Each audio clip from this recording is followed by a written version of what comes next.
Have you had a previous C-section or two and want to have a different birth experience and easier recovery? Here are my top 5 tips to make that VBAC happen. Spoiler alert, you can totally do it. I'm Jalette, a mama of 3 under 5, and 2 of those were VBACs. So if you are into pregnancy, birth, and postpartum content, subscribe to this channel and turn your notifications on.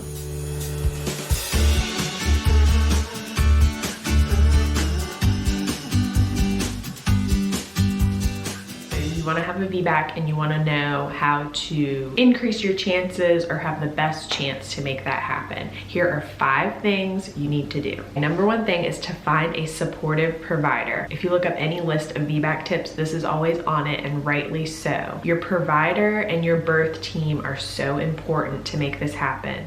This is my number 1. So you need to find a VBAC supportive provider in your area if you do not already have one. If you don't know if your provider is supportive of VBAC, ask questions. Join your local mom groups on Facebook too and ask them who's had a VBAC, who had a good experience, who didn't have a good experience. My only word of caution there is to stay away from anybody who has these horror stories and will try to pull you into that fear mentality. We want to push those away. So just ask who's had a successful VBAC and who they used as their provider. If you can find an OB office that has practicing midwives so that you'll be seeing midwives throughout your pregnancy, I think that would be your best bet. Why is a supportive provider so important? It's really twofold. One is the mentality. If they have a VBAC successful mentality, that is going to put your mind at ease as you go through this journey. And secondly, if they're supportive, they're going to do everything possible to make sure this happens for you. They should not be pushing early interventions. They should be putting together a supportive environment both during pregnancy and when you go in and are actually in labor. And they should be giving you options. A lot of hospitals are going to have their own rules and restrictions around if you've had a previous C-section and you're going to labor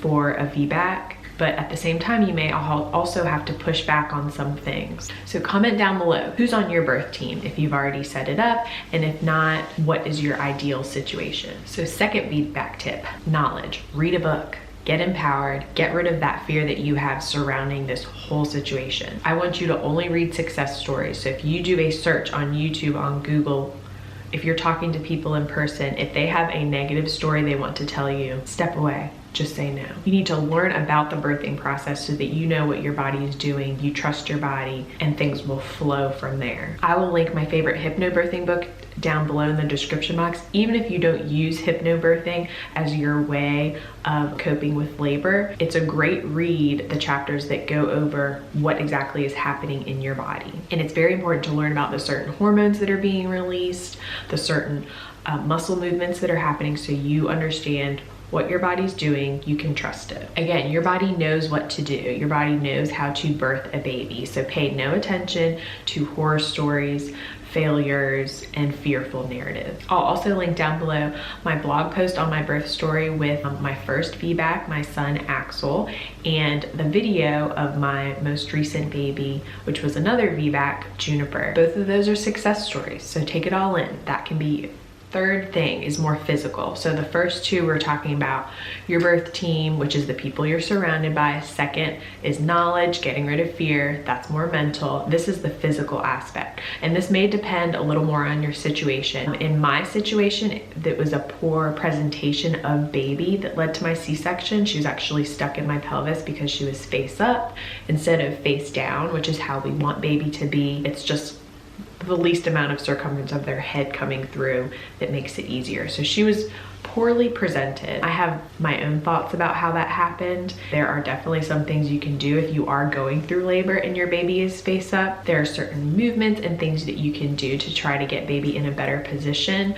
I was not offered those during my labor. So again, supportive provider is very important. So if you have a similar story to that, or you didn't even get to the labor process and you want to increase your chances of being able to have a successful VBAC, the one key physical aspect I will say is to keep your hips open. Make space for baby. Make space for baby to get into the optimal position, and really let that be your goal, because that's what's going to drive your whole labor and delivery. So great. How do you do this?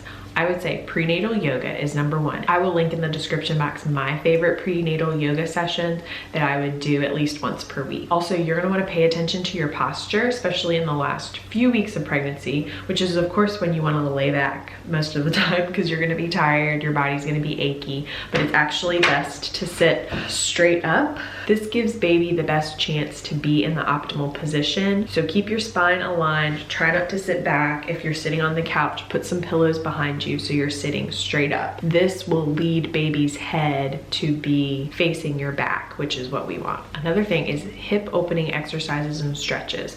Let me know if you want me to do a video on exactly how you do these. Comment down below and I'll try to get that for you. But my favorite one is super easy. You get down on all fours, wag your bum like a doggy with a tail, and it opens up your hips and keeps everything very pliable so baby has the best chance to move into the optimal position. So last thing, I will link below a PDF of a baby in the optimal position inside your belly. I want you to post this somewhere that you will look at every day, on the fridge, on your mirror, something that you can look at and visualize. This is how baby is in your belly, in your body. Baby's in optimal position. This will be successful. Mind over matter, baby. So tips 4 and 5 are gonna touch on the end of your journey here. Number 4, do not rush your baby. I think it's more important to wait until your body naturally goes into labor than maybe having a baby that's too big. The fact that your baby might be too big is a fear narrative. Don't play into it. Personally, I decline cervical checks until I'm 40 weeks gestation. I'm guessing they're gonna start offering you cervical checks around 36 weeks. Just say no.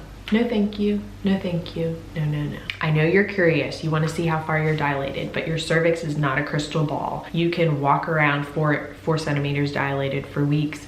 You can be totally closed and tight and go into labor the next day. Don't play into it, let things happen naturally as much as you can. This is gonna up your chances of a successful VBAC. And I also think it's important, tell your provider not to mention induction until it's absolutely necessary. Setting an induction date weeks in advance is only going to play into the fear narrative and lead your mind down the path of my body's not going to do what it's supposed to do. If you get to be too overdue, of course, that's going to have to be a conversation that you have with your provider about an induction date, because at that point it's more beneficial to go ahead and get labor going than let you go too long. But that's really an end of the road conversation.